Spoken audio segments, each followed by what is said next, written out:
Hi guys, and welcome to part 32 of Skyrim Mod Sanctuary. Now, this week's video is going to be a little darker than normal because I'm going to be focusing on evil characters and mods for that type of playthrough. I myself have been doing an evil playthrough recently, and one of the things I have been looking for is a lair suitable for an evil Dark Lord. And one such lair is the Dark Tower by Reaper 9111. And this lair is literally the epitome of an evil Dark Lord's abode. It is this tall, dark, sinister tower that rises up into the sky from Bleakfall Barrows. It is terrifying to see from a distance and intimidating in the extreme. I should warn you in advance that this mod does contain some nudity. It's pretty appropriate for the mod and the nature of this lair. However, it is classified as an adult mod, so take that into account, and if that bothers you, you probably want to avoid this mod. I will of course not be showing any of that in this video, and we'll be focusing on the other aspects of this absolutely brilliant mod. Now, although this is classified as a player home, calling it such just feels wrong. It is a lair.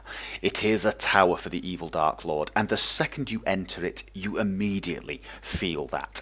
The sound effects are very ominous, the music is quite sinister, and all in all, you know you are in a somewhat evil place. Now, I don't want to spoil the mod too much for you because there is a little bit of a quest to getting there, but you arrive via teleport spell, and the first place you arrive to is this sort of throne room, a main hall, and obviously it's got a large throne for you to sit on and look imperial and lord over everyone. It has a ghost wandering around, which is kind of entertaining, although I've not found any way to interact with her yet. Perhaps I'll find some way. And it has some other cool things. For example, it has a ring of standing stones. They're placed with lights coming out of them, and you can actually activate them and change the sign and get the benefits of different powers, which is a very nice little feature actually.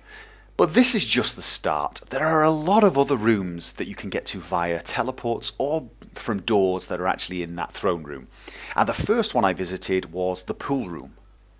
The pool room is actually the simplest room in this mod. It is a pool, a bar, and a place to watch girls dance. It is also probably the least functional. This is where you come to relax from a busy day slaughtering and pillaging the countryside. There is this great interior garden that actually has a lot of plants and ingredients in it. It has a chest that will actually multiply ingredients that you put inside it. And it even has this small laboratory area off to the side. There is actually an entire room that is devoted to your laboratory experiments, where you can do things like alchemy, enchanting. There is a chest that I believe changes grand soul gems into black soul gems. It has a torture area with a lot of very strange torture implements. And there is a maid that will actually make potions for you whilst running around in a sort of very skimpy outfit. There is an office in which you could sit at a large desk and plan your future conquests and evil deeds. It has a little library. It has this bizarre book called the Arcanum of Souls, and it allows you to upgrade your skill points using dragon souls. So if you've got too many dragon souls, you want to use them for something, you can actually do that with this book. Great idea. There is a completely functional forge, an area with all the things you're going to need for smithing, the smelter, the tanning rack, etc. There is even a forge master who will sell you things. You can sell him things for gold, and it has absolutely everything you're going to need to make this player home functional. Obviously, it has a bedroom for you. It has a very large master bedroom with jacuzzi, this great big bed, little work desk area, etc. And it even has access to your treasure room from here and access to the roof. You need to take a key. There's a key inside a lockbox.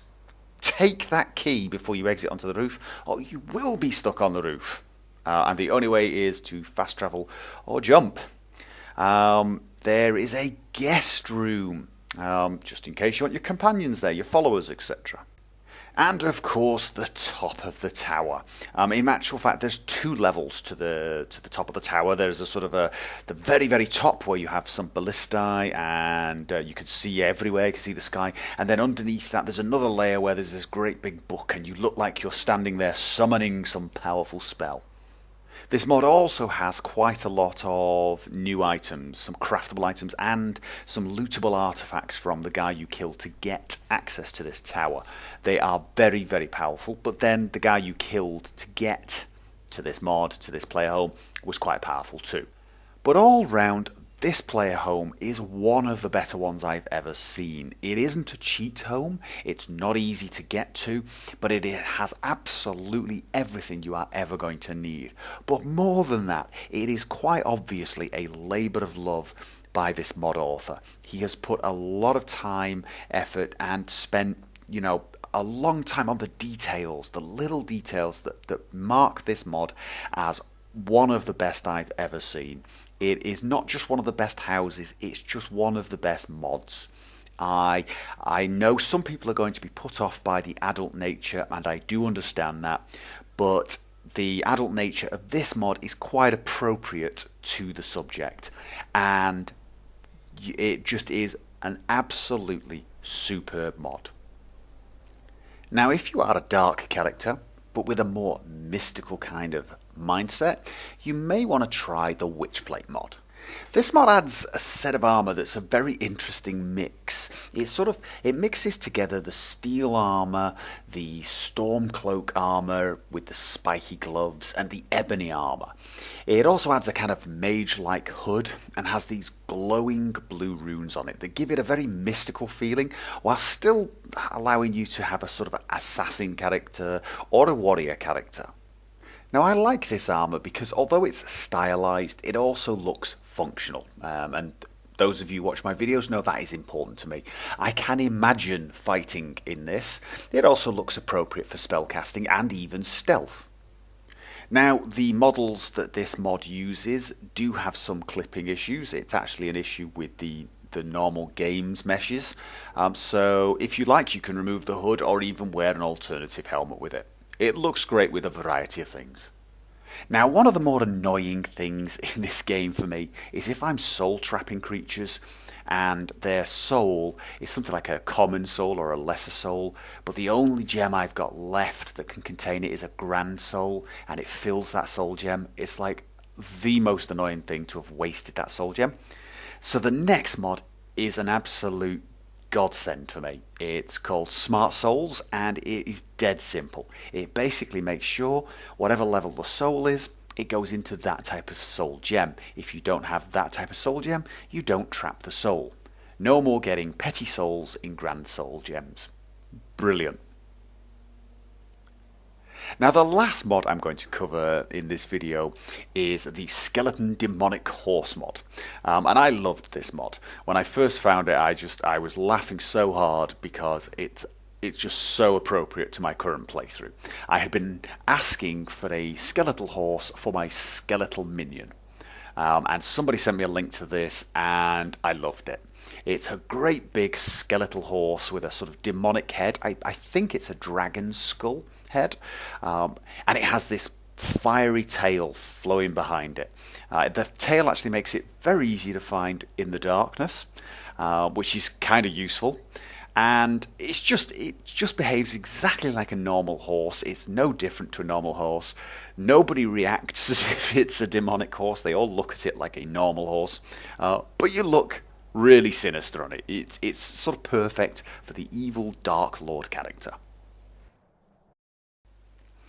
Now, all four of these mods are very simple to install. They're all a single file to download. You can download with Manager as usual, and once they're downloaded, go along to the Nexus Mod Manager and activate. Again, very simple, nothing complicated about them at all. And so that's it for this video. Of course, if there are any major questions, I will post an encore video and link to it somewhere around here. I do have a Fallout 3 video ready to post, but I am holding off because there is a Nexus Mod Manager bug which you can find out how to fix in a video I made last week. Yes, I have quite a few more Fallout 3 videos planned, as well as, of course, my regular Skyrim Let's Play and the Skyrim Mod Sanctuary videos. You guys are more than welcome to join me for any of those videos. I hope you enjoyed this video and found it useful. If you did, click the like button. I always appreciate that. And I look forward to seeing you guys next time. And until then, as always, have fun.